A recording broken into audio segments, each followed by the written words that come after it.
Another thing to think about as you're getting into this change or sticky stuff, perspectives. It all starts with your perspective, true, but it does not end with you. It does not end with your perspective. And so when you're taking on something new, automatically the fight, flight, fear, amygdala, reptile brain, monkey brain, again, whatever you want to call it, will be about reacting to this change, reacting to this goal. Again, no matter how well intended, well funded, well planned, we're all about survival. And sometimes people get upset with their team or with others about wanting to maintain the status quo. Again, that's normal, that's natural, it's not a bad thing.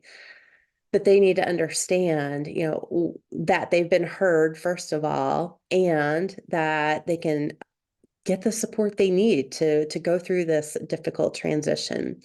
So perspectives, how do you go out and then actively obtain perspectives of others? Um, you might want to walk and journal and be in nature and think of your list of questions that you have for others. Focus on the positive aspects of your mind. And Richard Swartz would tell you that those are the 8 C's: compassion, creativity, curiosity, and on. You can see those. Tap in your journal about what perspective am I bringing to this conversation, and what positive perspectives do I need to ask others to bring to me as we consider more detail about this possible situation or possible goal.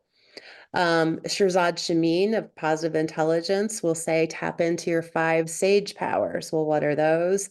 Empathize, explore, innovate, navigate, then finally execute when you really understand all these different perspectives. So whichever checklist or words resonate with you, go ahead, write them down. Go ahead, intentionally seek out that perspective of others.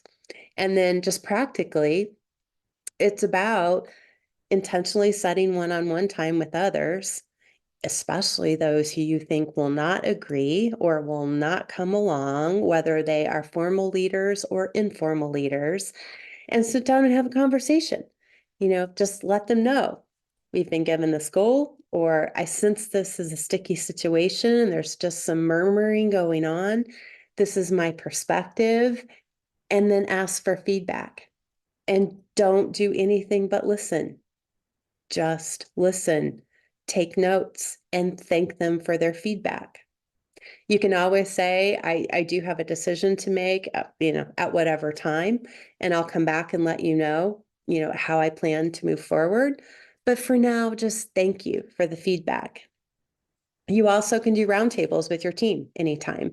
And again, put on the agenda at the top of the agenda. Here's a thing I'm thinking about. Here's a thing it's keeping me up at night. And then you can introduce at the meeting what you think you're planning to do, your perspective on the situation, and just say, we're going to do a few rounds. And all I want you to do is to let me know your perspective on this question or topic or problem or issue. Yeah, just listen, take notes. And then again, you can be clear. You're going to make a decision. You're going to decide how to move forward at the right time. You appreciate all their perspectives. You will come back to them and let them know where you've landed. So, perspective.